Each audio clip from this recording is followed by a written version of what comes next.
Hello everyone, this is Anirudh Walia. और आज अपन इस पर्टिकुलर वीडियो में बात करने वाले हैं वालिया स्टाइल में एल्केन्स इन वन शॉट, यानी वन शॉट में पूरा एल्केन को कंप्लीट करने वाले हैं। सारी की सारी थ्योरी आपको एक जगह मिल जाएगी, सारी की सारी रिएक्शंस और क्वेश्चन।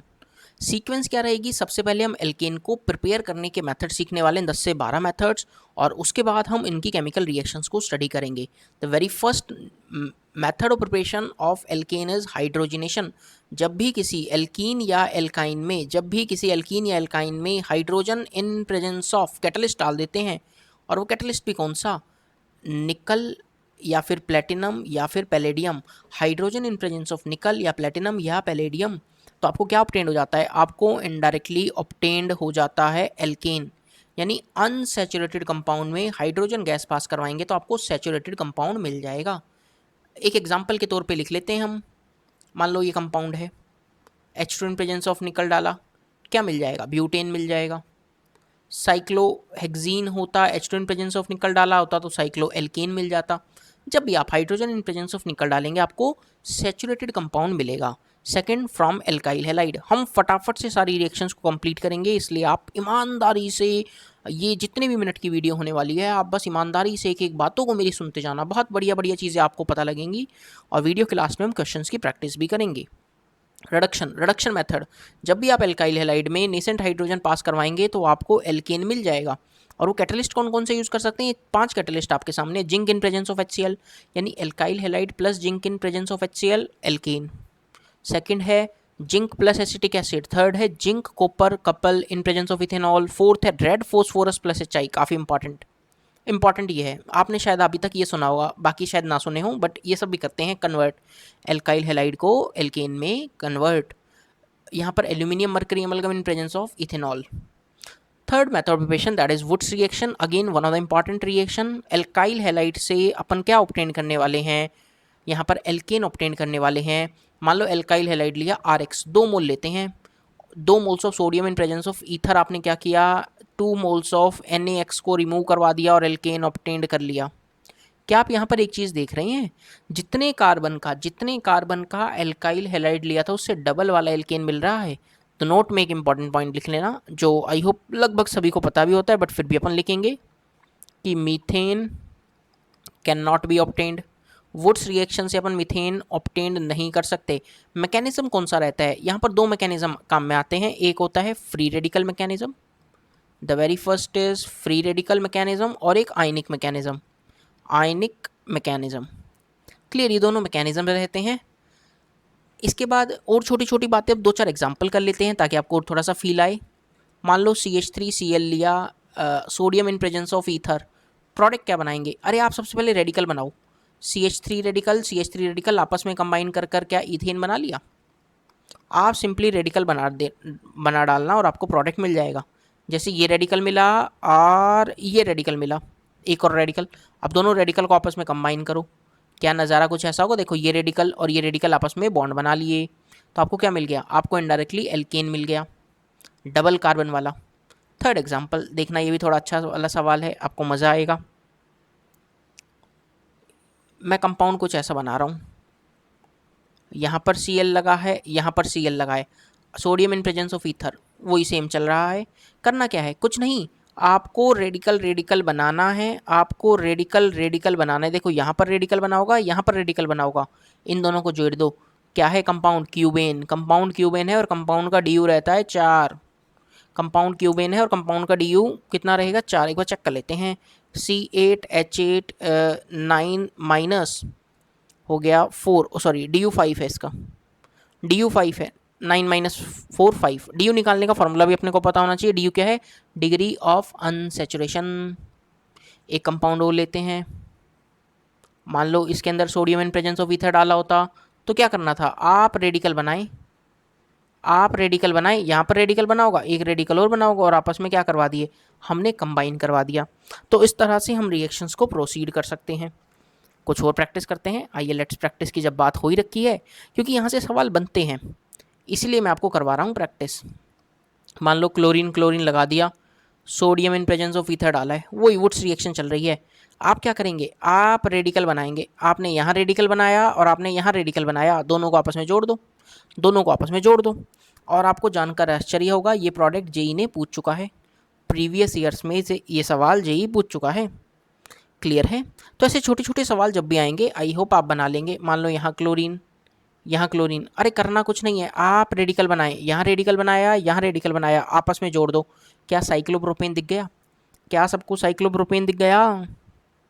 उम्मीद कर रहा हूँ अब तक तो दिख गया होगा। ये देखो क्लोरीन, क्लोरीन, कितने कार्बन की रिंग बनेगी? देखो 1 2 3 4 5, कितने हो गए? 5 कार्बन हो गए, दिख गया होगा। यहाँ से क्लोरीन गया, कितने हो गए? 1 2 3 4 और 5, 5 कार्बन की रिंग बना दो। सर हमें कैसे पता लगेगा रिंग कब बनानी है? अरे जब भी 3 to 6 मेंबर्ड रिंग बनने के चांसेस हों तो आप इंट्रामॉलिक्यूलर, तो आप क्या करवाएंगे? इंट्रामॉलिक्यूलर वुड्स रिएक्शन करवाएंगे। जब भी 3 से लेकर 6 कार्बन तक रिंग बन सके। क्लियर है? तो ये सारी बातें आई होप आपको वुड्स रिएक्शन के कॉरस्पॉन्डिंग पता लग गई होंगी। अब थोड़ा सा आगे चल रहे हैं। कोरी हाउस सिंथेसिस, कोरी हाउस सिंथेसिस को थोड़ा सा देख लीजिए। कोरी हाउस सिंथेसिस में भी अपन एल्केन ही प्रिपेयर करते हैं, बट यहाँ से क्या है, हम यहाँ से सिमेट्रिकल और अनसिमेट्रिकल एल्केन दोनों प्रिपेयर कर सकते हैं। Corey House synthesis is to prepare symmetrical as well as unsymmetrical alkanes. Sixth, from carboxylic acid, that is decarboxylation. Decarboxylation मतलब D मतलब removal, carboxylation मतलब CO2 का, तो it is basically removal of CO2. Reaction is used to descend the series, proceeds via carbanion intermediate. सबसे important चीज़, जो ये decarboxylation process है, ये कार्बनाइन इसका इंटरमीडिएट है। और आपको करना क्या रहता है? CO2 हटाओ। आप सिंपली CO2 हटाएंगे और एल्केन बनाएंगे। सोडा लाइम मिक्सचर रहता है NaOH plus CaO, soda lime mixture बोलते हैं। इसकी प्रेजेंस में रिएक्शन होती है, स्टेप डाउन रिएक्शन भी बोला जाता है। मतलब अरे एक कार्बन कम हो जाता है ना। कैसे सर, थोड़ा और बताइए। अच्छा देखो, घबराओ मत। देखो मान लो एक कंपाउंड था और आपने NaOH प्लस कैल्शियम ऑक्साइड डालकर हीट कर दिया। आप कुछ मत करें, आप प्यार से CO2 निकाल दें। आप बहुत बढ़िया ढंग से CO2 निकाल दीजिए और आपको क्या मिल जाएगा? एल्केन मिल जाएगा। देखो, अच्छा हर बार CO2 का रिमूवल करना है? हाँ, हर बार CO2 का रिमूवल करना है और शानदार तरीके से प्रोडक्ट बना डालना है। यहाँ से देखो कुछ कुछ इंपॉर्टेंट चीज़ें हैं जो आपको नोट डाउन करनी है। जो बातें जरा हटके बातें वो इंपॉर्टेंट लिखवाना चाहूँगा मैं। देखना यहाँ पे, if in a compound 2 carboxylic group are present, 2 carboxylic group present है और एक ही कार्बन से अटैच्ड है, कुछ ऐसा नज़ारा देखना। CH2 COOH COOH। अब जब आप इसे हीट कर रहे हैं तो हीट करने पर याद रखना, हीट करने पर एक ही कोई एक CO2 ग्रुप आप रिमूव करेंगे, दोनों के दोनों CO2 रिमूव मत करना। तो एक CO2 रिमूव करेंगे तो सर ऐसा कुछ हो गया ना, CH2H COH। हाँ, तो ये बन गया ना, इथेनोइक एसिड बन गया। यानी जब इंपॉर्टेंट चीज़ क्या है, जब आपके पास एक कार्बन पर 2 COH ग्रुप प्रेजेंट हैं तो आप वहाँ पर सिर्फ एक ही CO2 ग्रुप का रिमूवल करेंगे, दोनों के दोनों CO2 नहीं निकालेंगे। ठीक है। अगली इंपॉर्टेंट चीज़, क्या सर हम इससे मीथेन बना सकते हैं? हाँ, मीथेन बना सकते हैं। कहाँ से? एसिटिक एसिड से। अरे देखो CO2 रिमूव हो गया, मीथेन बन गया। यानी मीथेन बनाने का मेथड मिल गया। कौन? डीकार्बोक्सिलेशन। सर इथेन भी प्रिपेयर कर सकते हैं। ये तो सारी बातें हो गई। फर्स्ट पॉइंट ही सबसे इंपॉर्टेंट था जो आपने सीख लिया है। अब देखो कॉल्बे इलेक्ट्रोलिसिस, बहुत इंपॉर्टेंट, मतलब one of the important reaction again, Kolbe process. Kolbe electrolysis के नाम से भी जाना जाता है। जब भी अपन सोडियम सॉल्ट ऑफ एसिड लेंगे या सल्फोनिक सॉल्ट ऑफ पोटाशियम या sodium salt of carboxylic acid या पोटाशियम और sodium salt of sulphonic acid, तो आपको कंपाउंड क्या बनाना है मैं आपको बताता हूँ। यहाँ पर सोडियम भी हो सकता है और पोटाशियम भी। इलेक्ट्रोलिसिस करते हैं तो एनोड पर तो एल्केन और CO2 गैस मिलेगी और कैथोड पर, ये बेसिकली कैथोड यहाँ ही लिखना, बस कैथोड पर H2 गैस मिलती है। कैथोड पर लिखना, ये एरो बस यहीं लगाना H2 के नीचे। कैथोड पर H2 गैस लिबरेट होती है। इंपॉर्टेंट चीज़ सीखो। सर इसमें बहुत दिक्कत आती है, पता नहीं कैसे हो जाता है। अरे हम है ना, कहा है टेंशन करते हो। देखो C double bond O minus Na+। आप क्या करेंगे? आप सिंपली ये CO2 हटाओ। आप सिंपली CO2 हटाएंगे और रेडिकल बनाएंगे। फ्री रेडिकल मैकेनिज्म है। मैकेनिज्म कैसा है? Free radical. देखना 1 ही मिनट में चमकेगा। आप रेडिकल बनाएं और दूसरे रेडिकल के साथ, क्योंकि 2 मोल लिए हैं तो दूसरे रेडिकल के साथ कंबाइन करवा दीजिए। आर रेडिकल आपस में कंबाइन कर कर एल्केन बना लिया। कहाँ ऑब्टेंड होगा? एनोड पर। एनोड पर ही CO2 गैस लिबरेट होगी। प्रोडक्ट लिखना आया क्या? सिंपल सिंपल भाषा में प्रोडक्ट लिखना सीखा क्या? सर सीखा। जैसे देखो मैं आपको दिखाता हूँ। CH3 CH2 C double bond O Na का इलेक्ट्रोलिसिस किया होता, कॉल्बेज इलेक्ट्रोलिसिस किया होता तो नज़ारा क्या होता? सर CO2 हटाया, रेडिकल बनाया, कैसा? इथाइल रेडिकल बनाया क्या? CH3 CH2 और दूसरे मॉलिक्यूल के साथ कंबाइन करवा दो, क्या आपके पास कंपाउंड ब्यूटेन मिल जाएगा? CH3 CH2 CH2 CH3 मिल गया। अरे तो यही तो करना है, आप हमेशा CO2 को हटाएं, रेडिकल बनाएं और आपस में कंबाइन करवा डालें। क्या कोई इंपॉर्टेंट चीज़ भी है? हाँ, क्योंकि सॉल्यूशन में NaOH बन रहा है, क्योंकि सॉल्यूशन में NaOH बढ़ रहा है तो pH increases as reaction proceeds. जैसे जैसे रिएक्शन प्रोसीड होगी वैसे वैसे pH इंक्रीज करेगा। याद रखना, ये पूछ सकता है। और कैथोड पर कौन सी गैस लिबरेट होती है? H2। एनोड पर CO2। क्लियर? मान लो कई बार ऐसा भी पूछ लेता है, मैं आगे और बताना चाहूँगा आपको। अरे चलो इसकी बातें तो 1 मिनट में करते हैं, पहले कुछ प्रैक्टिस करते हैं, फ्लो टूट जाएगा वरना। कुछ कुछ मैं बेहतरीन चीज़ें आपको बताना चाहूँगा। मान लो कि RSO3 दे दिया, सोडियम या potassium salt of sulphonic acid दे दिया और अब की बार इलेक्ट्रोलिसिस करवाया। करना कुछ नहीं है, अरे अब की बार SO3 हटाओ यार, घबराते क्यों हो? आप एल्केन बनाएंगे, SO3 गैस लिबरेट करवाएंगे, प्लस प्लस क्या करेंगे? अरे आसान है दोस्त, वही H2 गैस प्लस NaOH, ये प्रोडक्ट्स हैं। ये कहाँ मिलेगा? वही एनोड पर। ये कहाँ मिलेगा? कैथोड पर। ओके, अब हमें पता लगा क्या? हम सीख गए सर। अरे रुको रुको, अभी तुम आधा आधा चीज़ सीखे हो, अभी पूरा नहीं सीखे। देखो मैं कंपाउंड कुछ ऐसा दे रहा हूँ, SO3 Na, इसका इलेक्ट्रोलिसिस करवाया, क्या करेंगे सर? रेडिकल बनाएंगे, यहाँ रेडिकल कंबाइन करवाकर साइक्लोप्रोपेन दिख गया क्या? क्या कंबाइन करवाने के बाद साइक्लोप्रोपेन दिख गया क्या? प्रोडक्ट बनाना, सिंपली ग्रुप हटाओ, रेडिकल बनाओ, प्रोडक्ट बनाओ। आई होप इतना तो दिख गया होगा। क्लियर है? फ्री रेडिकल मैकेनिज्म रहता है, फ्री रेडिकल मैकेनिज्म जाता है कैथोड एनोड के प्रोडक्ट्स को भी याद रखना यार, इस साल पूछ सकता है, फिर मत कहना कि वालिया सर ने बताया नहीं, मैं बता रहा हूँ, खुले में बता रहा हूँ। और आप वीडियोस देख रहे हैं तो चैनल को सब्सक्राइब कर देना यार दोस्तों, ताकि आने वाले समय में जितनी भी वन शॉट वीडियोस हैं वो आप सबको मिल जाएं। इसकी बातें कर लेता हूँ, 1 मिनट लूँगा आपका। बहुत सारे लोगों को नहीं पता तो बता देता हूँ। देखो अभी कुछ दिन पहले ही मैंने P block in one shot डाला था, बहुत बहुत शानदार रिस्पॉन्स आया है यूट्यूब पे। आप इसको वीडियो को जरूर देखें। D ब्लॉक कल ही डाला है, प्लीज़ इन वीडियोज़ को देखें। चेक वीडियो डिस्क्रिप्शन, ये सभी वीडियोज़ फ्री ऑफ कॉस्ट हैं सभी बच्चे के लिए। और चैनल को सब्सक्राइब करने का कोई पैसा नहीं लगता यार, यूट्यूब का ये फ्री फीचर, आप इसको अवेल करें और इन सब वीडियोज़ को ज़रूर देखें। प्रैक्टिकल ऑर्गेनिक केमिस्ट्री पढ़ाई है यार 43 मिनट्स में, बेहतरीन सारे test, even more than this, जहाँ जितने फर्स्ट पेज पे लिखे हैं ना उससे ज़्यादा टेस्ट मैं पढ़ा दिया हूँ। इसी तरह सारे के सारे ऑर्गेनिक रिएजेंट्स जो ऑर्गेनिक में काम आते हैं वो मैंने सारे अपने चैनल पे पढ़ा दिए हैं। This is your all time favourite Anirudh Walia, तो आप इनको भी ज़रूर देखें।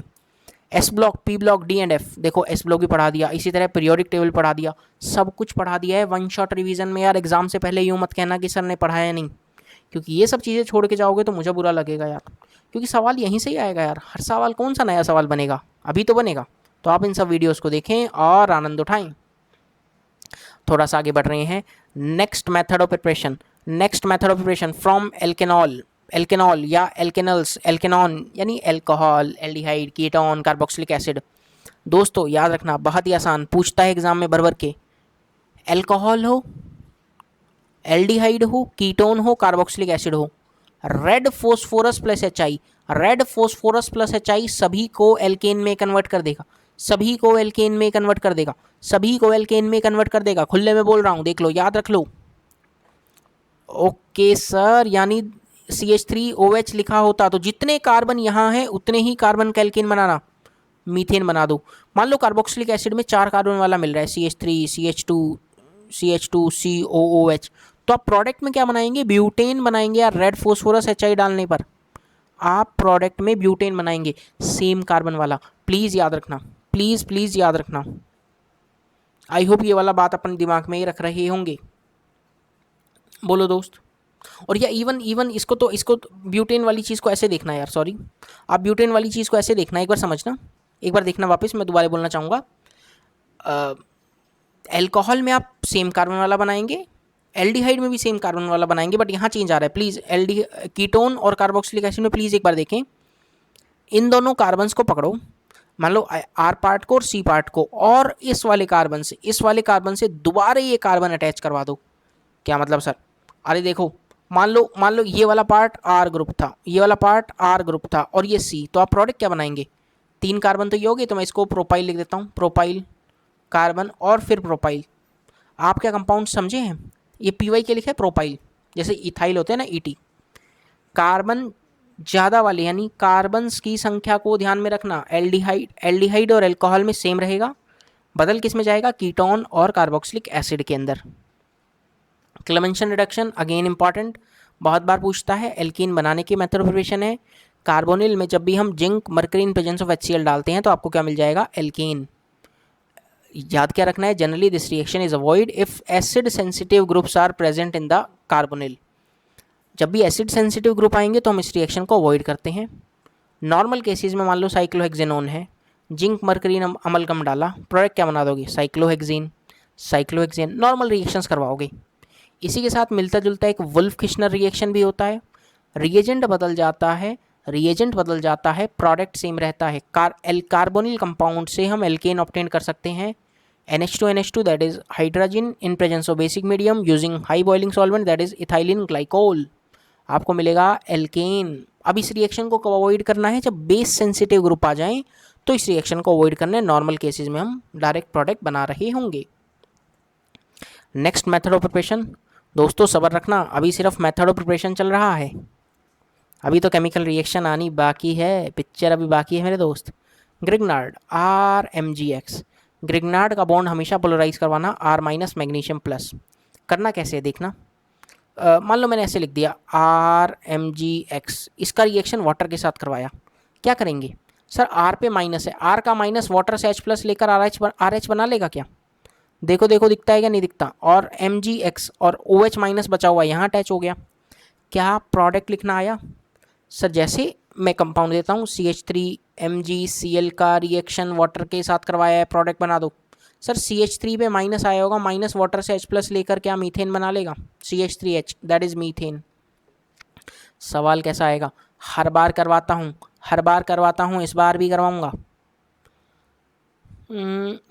चलो यहाँ पर मैं बनाता हूँ, मैं ऐसा कोई कंपाउंड दे रहा हूँ, देखो आपका एग्ज़ाम पास है तो स्वास्तिक की ब्लेसिंग्स आपको मिलेंगी, और ओम नमः शिवाय। बस अब फटाफट से करते हैं, क्या करना है? मान लो मैंने इसके अंदर डाला CH3MgCl एक्सेस में, आपको करना क्या है? आंसर करना है number of mole of methane gas formed, कितने मोल मीथेन गैस बनेगी, प्लीज़ कमेंट कर देना, अब ये सवाल गलत करोगे मुझे बुरा लगेगा। एक्सेस में लिया है CH3 - MgCl, Grignard reagent access में है, कमेंट कर देना कितने मोल गैस प्रिपेयर हो रही है मीथेन की, ऐसा ही सवाल आएगा, फिर बोल रहा हूँ गलत मत करना प्लीज़।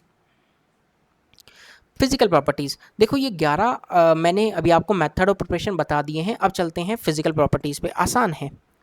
C1 से लेकर C4 यानी पहले 4 कार्बन तक एल्केन्स गैसियस फॉर्म में मिलते हैं, 5 से 17 तक लिक्विड, और 17 से आगे सॉलिड फेज में मिलते हैं, एज पर नॉलेज, सिर्फ नॉलेज के लिए ये वाला बात इंपॉर्टेंट है, यहाँ से कई बार सवाल आ भी जाता है। Boiling point in general directly proportional होता है मॉलिक्यूलर वेट के, जितना ज़्यादा van der Waals force of attraction उतना ज़्यादा मॉलिक्यूलर वेट, उतना ज़्यादा सरफेस एरिया। अब देखो जैसे मान लो ये 6 कार्बन वाला हेप्टेन, 7 कार्बन वाला हेप्टेन है, 6 कार्बन वाला हेक्सेन, 5 कार्बन वाला पेंटेन, मॉलिक्यूलर वेट ज़्यादा तो बॉइलिंग पॉइंट कम। यदि यहाँ पर मैं बात करूँ सेम कंपाउंड है, क्या है? सेम कंपाउंड, तो आप बॉइलिंग पॉइंट कैसे चेक करेंगे? मान लो एग्जांपल ले रहा हूँ C5H12, इसके आइसोमर्स बना रहा हूँ, कार्बन 5 कार्बन की चेन, 4 कार्बन की चेन और 1 ब्रांचिंग, 3 कार्बन की चेन और 2 ब्रांचिंग। अब देखें जब मॉलिक्यूलर फार्मूला सेम हो जाए तो जितनी ज़्यादा ब्रांचिंग बढ़ेंगी उतना ज़्यादा बॉइलिंग पॉइंट डिक्रीज़ करेगा। तो बॉइलिंग पॉइंट किसका ज़्यादा आएगा, बॉइलिंग पॉइंट किसका ज़्यादा आएगा, ए वाले का बॉइलिंग पॉइंट ज़्यादा आएगा, बी का, देन सी का, ऑर्डर हो जाएगा A B C boiling point का। यदि मॉलिक्यूलर फार्मूला सेम है, यदि यदि फार्मूला सेम है तो आप जितनी ज़्यादा ब्रांचिंग बढ़ेंगी आप क्या करेंगे, आप सिंपली क्या करेंगे, यहाँ पर बॉइलिंग पॉइंट को डिक्रीज करवाएंगे। उल्टा रिलेशन है, boiling point is inversely proportional to number of side chain. इसी तरह मेल्टिंग पॉइंट के रिगार्डिंग भी एक बात रहती है, melting point of alkanes having even number of carbon atom is higher than that of neighbouring alkanes having odd number of carbon atom. मान लो 6 कार्बन वाले का मेल्टिंग पॉइंट ज़्यादा आएगा 5 कार्बन से। क्यों? क्योंकि इवन नंबर ऑफ एल्केन्स में दोनों साइड एक दूसरे के अपोजिट फेस कर रहे होंगे, तो इंटरमॉलिक्यूलर रिपल्शन सबसे कम होंगे, तो एक क्या बोलेंगे उसको कि क्रिस्टल लैटिस में अच्छे से फिट हो जाएंगे। सर कैसे, सर मज़ा नहीं आया। ओके, मान लो 4 कार्बन है, ये 1 2 3 4। अब देखो ये कितने कार्बन है, 1 2 3, समझना ये वाला कार्बन और ये वाला कार्बन एक दूसरे के अपोजिट है, इंटरमॉलिक्यूलर रिपल्शंस कम है। इधर देखो ये वाला कार्बन पे CH3, ये कार्बन पे जो CH3 है, इंटरमॉलिक्यूलर रिपल्शन ज़्यादा, तो मेल्टिंग पॉइंट कम हो जाएगा क्योंकि क्रिस्टल में फिट नहीं हो पाएंगे। और ये क्या स्टेबिलिटी प्रोवाइड कर रहा है, तो इवन नंबर वालों का मेल्टिंग पॉइंट ज़्यादा निकल कर आता है एज कम्पेयर टू ओड वाला। Clear? Now back to the chemical reactions, और अगेन वेरी वेरी इंपॉर्टेंट, आप इन चीज़ों को ध्यान में भी रखना। सबसे पहले जो बात करने जा रहे हैं halogenation, very important, very very important. Alkane से कोई सवाल आया, एल्केन से कोई सवाल आया तो या तो कॉल्बे इलेक्ट्रोलिसिस से आ सकता है या हेलोजिनेशन, मेरा ऐसा मानना है, क्योंकि बहुत इंपॉर्टेंट है ये, बहुत बहुत ज़्यादा इंपॉर्टेंट। अब खुद सोचो मैं कितनी बार इंपॉर्टेंट बोल रहा हूँ तो इंपॉर्टेंट कितना होगा ये। सबसे पहले रिएजेंट देख लो, यूवी लाइट या फिर सिंपली HNU लिखा हो या हाई टेम्परेचर लिखा हो या पेरोक्साइड लिखा हो, हेलोजन Cl2 या Br2 दो ही लेते हैं। आयोडीन बहुत स्लो रिएक्शन करता है, फ्लोरीन बहुत विग्रस रिएक्शंस करता है, तो हम दो ही हेलोजन्स की बात करते हैं जनरली, क्लोरीन या ब्रोमीन की। जनरल रिएक्शन देखो एक बार,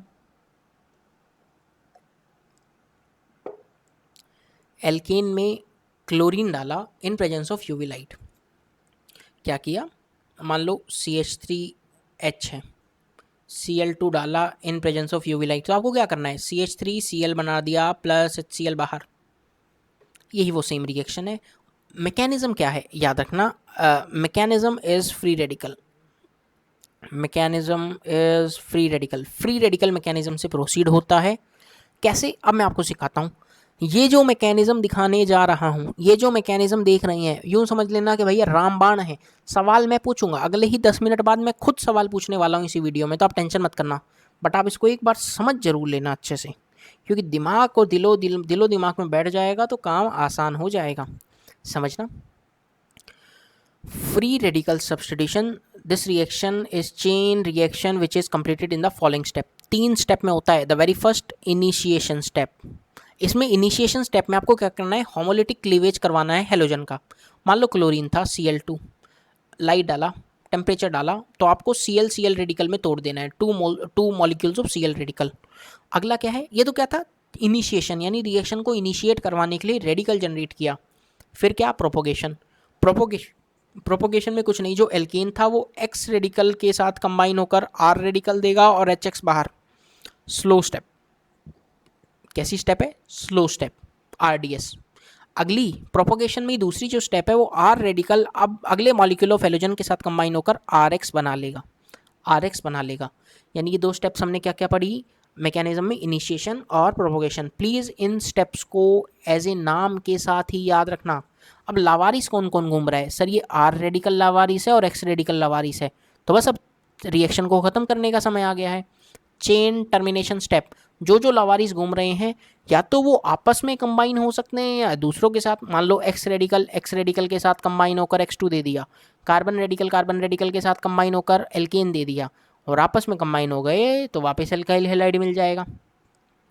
तो 3 स्टेप्स हैं, इनिशिएशन, प्रोपोगेशन और टर्मिनेशन, प्लीज़ याद रखना। और RDS आपको कहाँ मिलेगा, RDS आपको प्रोपोगेशन स्टेप में मिलेगा, वो भी फर्स्ट प्रोपोगेशन स्टेप के अंदर। तीनों बातें आप दिलो दिमाग में बैठा लेंगे, बहुत इंपॉर्टेंट है यार, हल्के में मत लेना यार, वरना फंस जाओगे। अच्छा सवाल बना तो यहीं से बनेगा।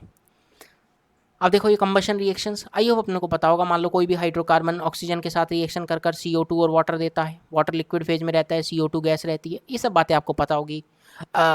मीथेन का इनकम्प्लीट कंबशन करवाता तो कार्बन मोनोऑक्साइड मिल जाता, या फिर मीथेन का ऑक्सीजन के साथ रिएक्शन कर कर कार्बन ब्लैक भी यूज़ कर सकते हैं, जो प्रिंटिंग वगैरह में यूज़ करते हैं, यदि लिमिटेड सप्लाई में ऑक्सीजन को पास करवाया जाए। ये तो छोटी छोटी रिएक्शन से आप लोगों को पता भी होंगी, बट इसके बेसिस पे कई बार सवाल कैसे बनता है वो मैं आपको प्रैक्टिस करवाता हूँ। एक सवाल देखना, how many litre of oxygen are required for complete combustion. क्या होता है ये? कंबशन आएगा। एम कहाँ खा गए बे, एम कहाँ खा गए, एम आएगा 6 gram ethane at NTP, NTP STP की बात। इथेन कौन? क्या आप इथेन को जानते हो? हाँ सर, मीथेन का बड़ा भाई इथेन कौन है? C2H6। Okay okay. ऑक्सीजन के साथ इन भैया ने रिएक्शन करी, प्रोडक्ट दिया CO2 और वाटर। रिएक्शन को ईमानदारी से बैलेंस कर दो, 2 हैं तो 2 लिख दिए, हाइड्रोजन 6 हैं तो 3 लिख दिया, ऑक्सीजन देखो 2 2 जा 4 और 4 और 3 7, तो 7/2 कर दो। बस बस बस इतना कर दो, बैलेंस हो गई रिएक्शन। 6 ग्राम इथेन दिया है, 6 ग्राम लिखो, 6 ग्राम। और इसका मॉलिक्यूलर वेट कितना? 12 और 6 30, मतलब 24 और 6 30। क्या 1/5 मोल्स आ गए? क्या ईमानदारी से 1/5 मोल्स दिख गए? खुद सोचो, 1 मोल के लिए कितना मोल ऑक्सीजन चाहिए? 1 मोल इथेन बा को 7.2 मोल बा ऑक्सीजन चाहिए। हमार पास कितना है? हमार पास सर जी बाबूजी ने 1/5 मोल दिया है, तो हम क्या करेंगे? तो 7/2/1 गुणा में 1/5। दिख गया? दिख गया? क्या करना है अब? बस 7/10, 7/10 मोल्स आ गए हैं, 7/10 मोल्स आ गए हैं, तो सवाल खत्म हो गया। लीटर पूछा था, वॉल्यूम मल्टीप्लाई कर दो, that is 22.4। Answer 0.7 into 22.4 litre answer आ गया। घबराना मत, आंसर आ चुका है। बातों ही बातों में हम लोगों ने आंसर निकाल डाला है। आप देख लीजिए, उम्मीद कर रहा हूँ आपको भी समझ में आ गया होगा, कोई बहुत भारी चीज़ नहीं है, बट कभी छोटा मोटा मोल का सवाल आए तो आप इस तरह से कर सकते हैं। यहाँ पर देखना कुछ कुछ बातें सीखने लायक। Heat of combustion directly proportional to higher homologues. जितने ज़्यादा कार्बन की संख्या बढ़ती जाएगी उतनी ज़्यादा हीट ऑफ कंबशन बढ़ती जाएगी। अरे ज़्यादा कार्बन है तो ऑक्सीजन भी तो ज़्यादा चाहिए उन्हें CO2 और H2O में कन्वर्ट करने के लिए। अब सोचो उल्टा, इंपॉर्टेंट चीज़, यदि आइसोमर्स की बात हो रही है, अभी थोड़ी देर पहले भी पढ़ा था, ब्रांचिंग ऑफ एल्केन, जितना ज़्यादा ब्रांचिंग होता चला जाएगा, जितना ज़्यादा ब्रांचिंग होता चला जाएगा, मान लो 2 ब्रांच है, यहाँ 1 ब्रांच है, यहाँ एक ब ब्रांच नहीं है, तो heat of combustion inversely proportional.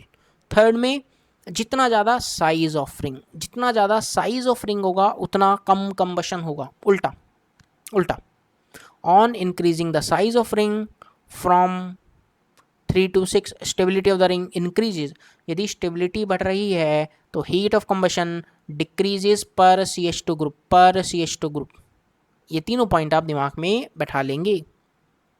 अब तो बस छोटी छोटी रिएक्शंस हैं। देखो, सल्फोनेशन ऑफ एल्केन करवाना है तो कुछ नहीं, एल्केन में H2SO4 पास करवाएंगे तो RSO3H बना देना। जैसे मान लो मीथेन ही है, मीथेन में H2S पास करवाए तो क्या लिख देंगे? CH3SO3H, methane sulphonic acid plus water. बस ये छोटी छोटी रिएक्शंस हैं, कोई बहुत ज़्यादा पूछता नहीं है। हाँ, ये वाली चीज़ें वो पूछ सकता है, एग्जामिनर ये वाली बातें पूछ सकता है, तो प्लीज़ इसको थोड़ा सा देखना। हाइड्रोफॉर्मिंग, डिहाइड्रोजनेशन, साइक्लाइजेशन, कैटालिटिक रिफॉर्मिंग और एरोमेटाइजेशन, ये 5 नाम है, ये 5 नाम है। पहले बता रहे हैं, पांचों के 5 नाम दिमाग में धर लो। Hydroforming, dehydrogenation, cyclisation, catalytic reforming, aromatisation. करना क्या है?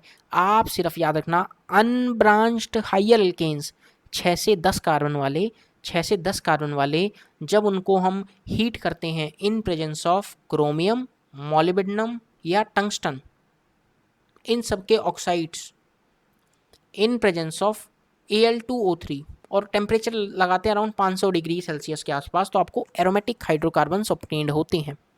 यानी आपको जो रिएजेंट लिया है वो क्या लिया है? क्रोमियम का oxide plus Al2O3 in presence of heat 500 degree Celsius. N hexane 6 carbon वाला क्या बना लेगा? एरोमेटिक कंपाउंड बेंजीन, जाना माना बेंजीन।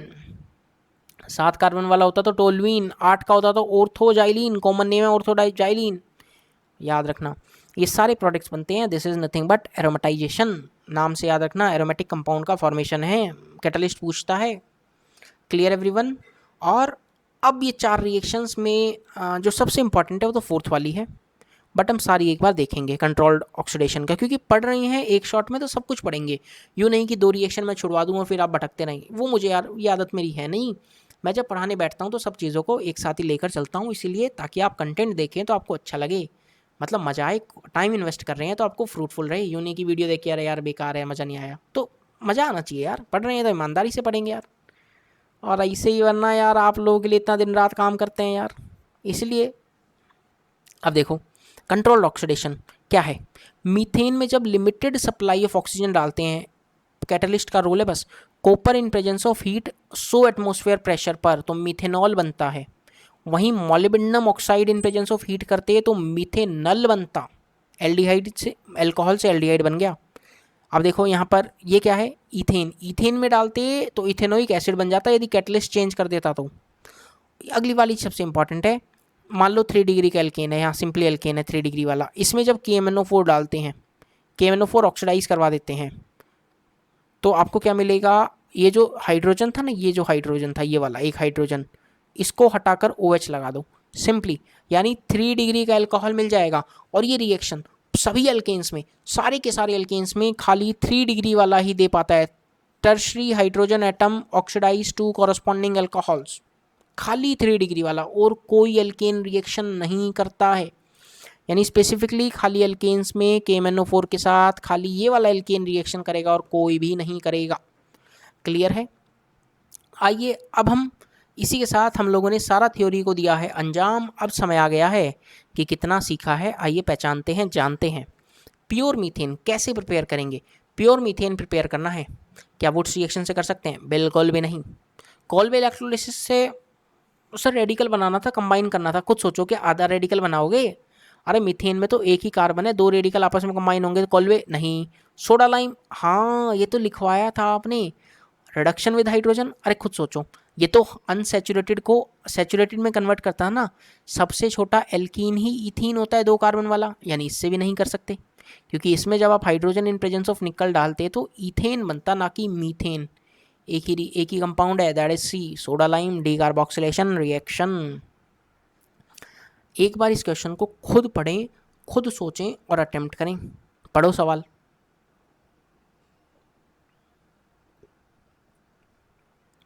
इसमें बोला है कि यार Br रेडिकल कौन से हाइड्रोजन को बहुत आसानी से खींच लेगा।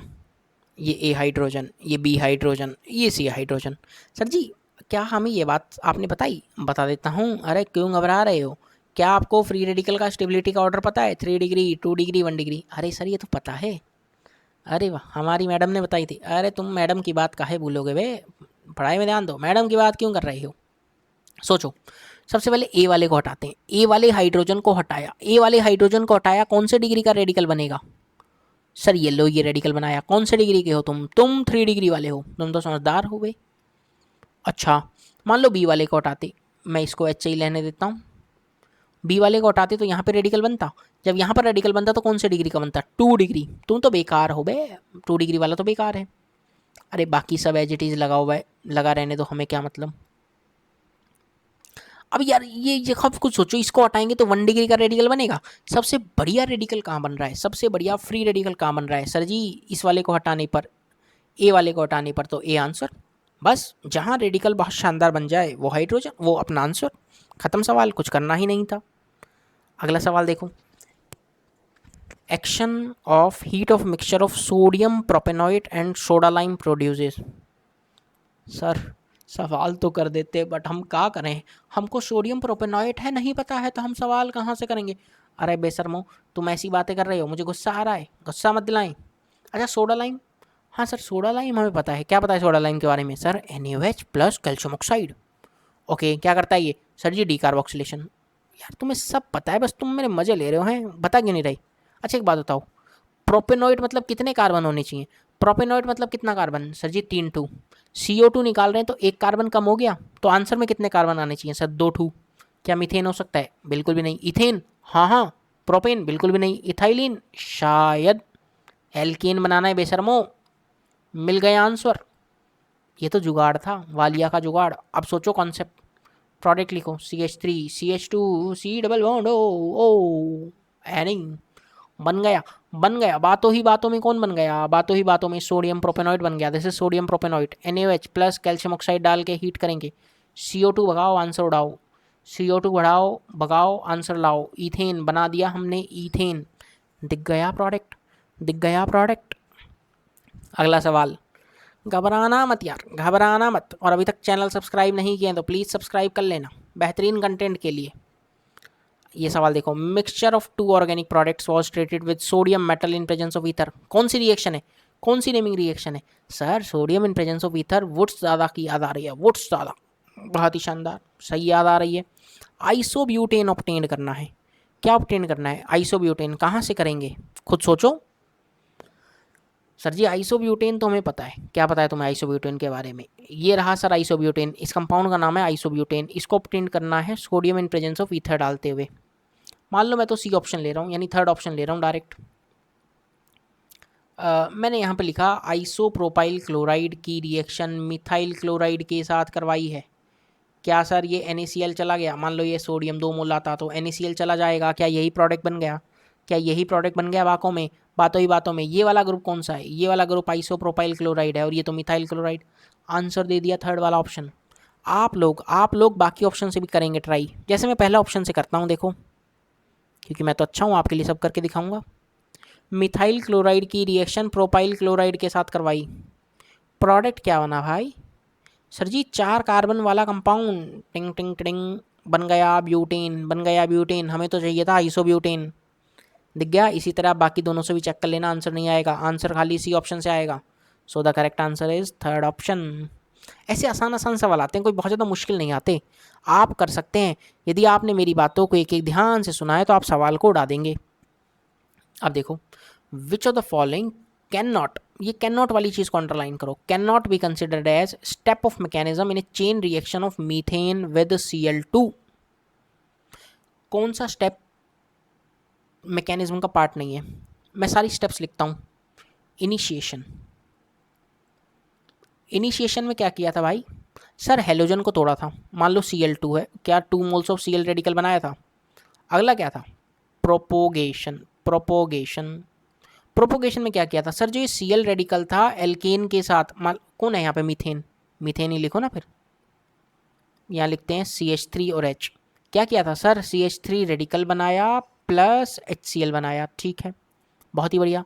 अब ये CH3 रेडिकल, अब ये CH3 रेडिकल Cl के साथ कंबाइन होकर CH3Cl बनाया और Cl रेडिकल बनाया, ये तो प्रोपोगेशन हो गई दोनों।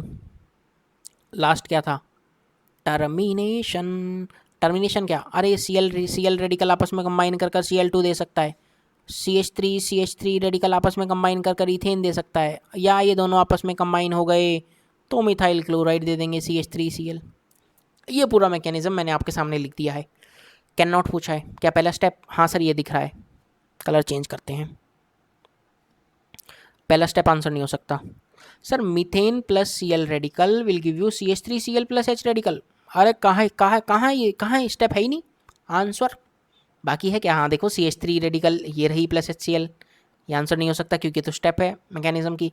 और ये क्या है? टर्मिनेशन, देखो ये लास्ट वाला। ओके ऐसे करना था, हाँ इसमें वो पहचानना था कि कौन सा स्टेप रेडिकल का पार्ट नहीं है, कौन सा स्टेप मैकेनिज्म का पार्ट नहीं है। इन सभी में से याद भी रखना ये वाला propagation, first propagation step is rate determining step which is the RDS। Clear everyone? तो इसी के साथ हम लोगों ने बहुत सारे क्वेश्चंस की प्रैक्टिस की और सारी चीज़ों को कंप्लीट करवाया। कैसे क्वेश्चंस आते हैं, कैसे क्वेश्चंस को अटेम्प्ट करना है, सारा थ्योरी मैंने एल्केन का आपको दे दिया है।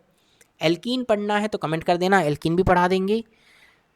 चेक द वीडियो डिस्क्रिप्शन, और बायोमोलिक्यूल्स, पॉलीमर्स जैसे शानदार चैप्टर्स मैंने वन शॉट में पढ़ा रखे हैं, please check the video description. इसी तरह chemistry in everyday life P block, बहुत फेमस है ये वीडियो मेरी, प्लीज़ आप इन वीडियोस को देखना ताकि एग्जाम से पहले पूरा पी ब्लॉक आपके कब्जे में आ जाए। और अभी तक आपने बेस्ट कंटेंट के लिए मेरे चैनल को सब्सक्राइब नहीं किया है तो आप प्लीज़ सब्सक्राइब कर सकते हैं ताकि आप लोगों को बेस्ट कंटेंट यहाँ पर मिलता रहे। कोई और चैप्टर पढ़ना है तो प्लीज़ कमेंट करके बता दो, या एक बात याद रखना, आपको कोई भी चैप्टर मान लो अभी तक आपको नहीं पता था पॉलीमर मैंने पढ़ा रखा है, तो आप क्या सर्च करेंगे? आप जब भी यूट्यूब पे सर्च करें तो मेरे नाम के साथ सर्च करना, आपको चैप्टर जरूर मिलेगा, जैसे polymer by Anirudh Walia. P block by Anirudh Walia, S block by Anirudh Walia, हर चैप्टर में नाम के साथ सर्च करना, आपको चैप्टर मिल जाएगा और आप उसको देखकर आनंद उठा सकते हैं और अपनी तैयारी कर सकते हैं। मेरी बेस्ट विशेज़ आप लोग के साथ हैं, एग्ज़ाम में अच्छा परफॉर्म करना, इसी तरह से पढ़ते रहना। वीडियो पसंद आई हो तो यार एक लाइक तो बनता है, और चैनल ज़रूर सब्सक्राइब कर लेना, अपने दोस्तों के साथ वीडियोज़ को शेयर कर लेना ताकि उनको भी प्रैक्टिस हो जाए। Till then stay safe, bye bye, take care everyone.